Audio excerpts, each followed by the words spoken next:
BTR নিৰ্বাচনক লৈ ওদালগুৰিত বিজেপিৰ ব্যাপক তৎপৰতা। আজি বিশাল নিৰ্বাচনী সভাৰ লগতে যোগদান সমাৰোহ গেৰুৱা দলটোৰ ৰাজ্যিক বিজেপিৰ সভাপতি দিলীপ শইকীয়াৰ উপস্থিতিত আয়োজন কৰা হৈছে এই সভাৰ। কাৰ্যসূচীত অংশ ল'ব মন্ত্ৰী পীযুষ হাজৰিকাৰ লগতে সাধাৰণ সম্পাদক পল্লৱ লোচন দাসে। বিটিআৰৰ পৰিষদীয় নিৰ্বাচনত 20টা সমষ্টিত প্ৰতিদ্বন্দ্বিতা কৰিব বিজেপিয়ে।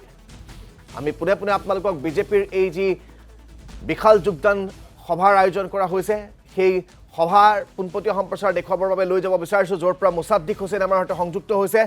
মুছাদ্দিক, ইতিমধ্যে বিটিআৰত নিৰ্বাচনী ৰণদুন্দুভি বাজি উঠিছে। BPF, UPPL, বিজেপি সকলো ৰণক্ষেত্ৰত নামি পৰিছে আৰু তাৰে ফলশ্ৰুতিত বিজেপিৰ আজি এই বিশাল নিৰ্বাচনী সভা। মই আপোনাৰ পৰা গোটেই বিষয়টো সন্দৰ্ভত জানিব বিচাৰিম যে বিটিআৰত এতিয়া নিৰ্বাচনী বতাহজাক কেনেকুৱাকৈ বলা দেখিবলৈ পোৱা গৈছে। নিশ্চয়কৈ ৰাজদীপ ক'ব লাগিব, আজি কালিৰ পৰা আচলতে ইয়াত বাহ পাতি আছে মন্ত্ৰী পীযুষ হাজৰিকা, পল্লৱ লোচন দাসকে ধৰি এখনৰ পিছত এখনৰ আচলতে বৈঠকত মিলিত হৈছে। আৰু সমান্তৰালভাৱে আচলতে ক'ব লাগিব BTCৰ যি 40টা পৰিষদীয় সমষ্টি আছে, এই 40টা পৰিষদীয় সমষ্টিৰ 30টাই আচলতে ST ৰিজাৰ্ভেশ্যন আৰু অপেন চিট মাত্ৰ 10টা।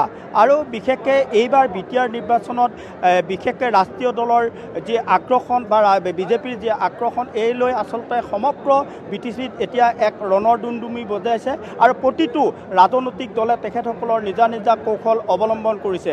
আৰু বিশেষকৈ ক'ব লাগিব 2003 চনত BTC চুক্তিৰ পিছত 2020 চনত বিটিআৰ চুক্তি হৈছিল আৰু বিটিআৰ চুক্তিৰ পিছতে বিজেপি আৰু UPPLৰ মিত্ৰতাৰ মাজত আচলতে প্ৰমোদ বড়োৰ নেতৃত্বত চৰকাৰ গঠন কৰিছিল।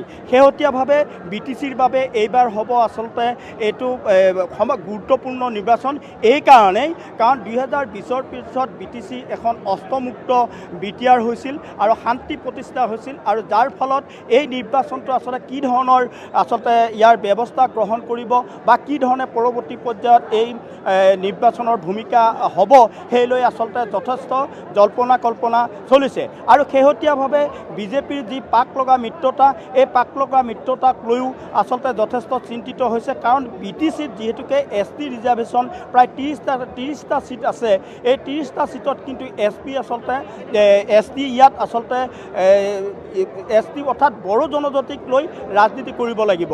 বিজেপিয়ে কি ধৰণে ৰাজনীতি কৰে, বড়ো ৰাইজৰ কেনেধৰণে তেখেতসকলে হিয়াৰ আমঠুৰ হয়, সেই কি ধৰণৰ প্ৰক্ৰিয়া আচলতে লৈছে।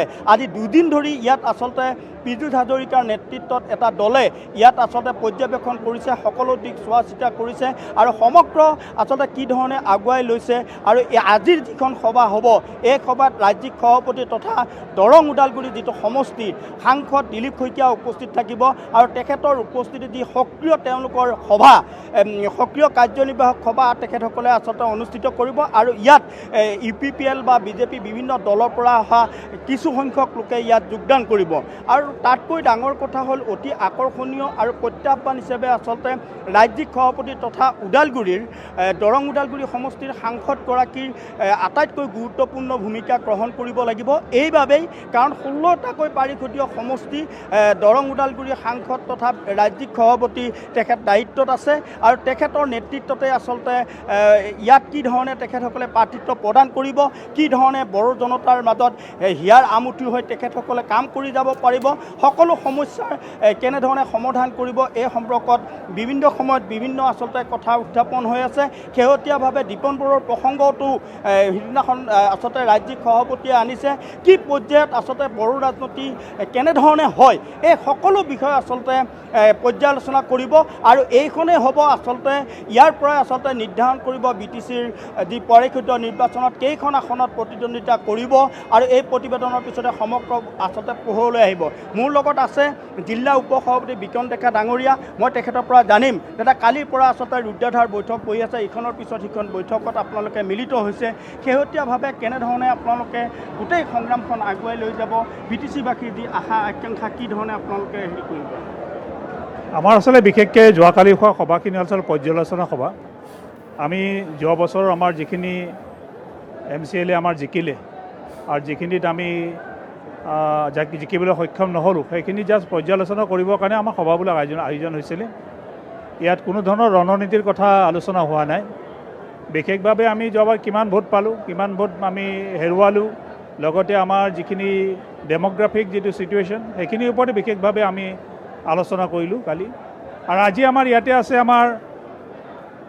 আছে আমাৰ আজি সক্ৰিয় কাৰ্যকৰ্তা সন্মিলন, লগতে এক বিশাল যোগদান কাৰ্যসূচী। বিভিন্ন দল সংগঠনে ভাৰতীয় জনতাৰ প্ৰতি আকৃষ্ট হৈ আমাৰ দলত যোগদান কৰিবলৈ আগবাঢ়ি আহিছে। গতিকে আমাৰ যি সন্মানীয় ৰাজ্যিক সভাপতি তথা সন্মানীয় দৰং ওদালগুৰি সমষ্টিৰ সাংসদ দিলীপ শইকীয়াদেৱৰ উপস্থিতিত তথা আমাৰ কেবিনেট মন্ত্ৰী সন্মানীয় পীযুষ হাজৰিকাদেৱৰ উপস্থিতিত আৰু আমাৰ ৰাজ্যিক সাধাৰণ সম্পাদক পল্লৱ লোচন দাসৰ উপস্থিতিত আমাৰ এক বিশাল যোগদান কাৰ্যসূচীৰ লগতে সক্ৰিয় কাৰ্যকৰ্তাৰ সন্মিলন আয়োজন কৰা হৈছে। ধন্যবাদ জ্ঞাপন কৰিছোঁ আপোনাক এই মুহূৰ্তত মুছাদ্দিক হুছেইন আমাক সবিশেষ জনোৱাৰ বাবে।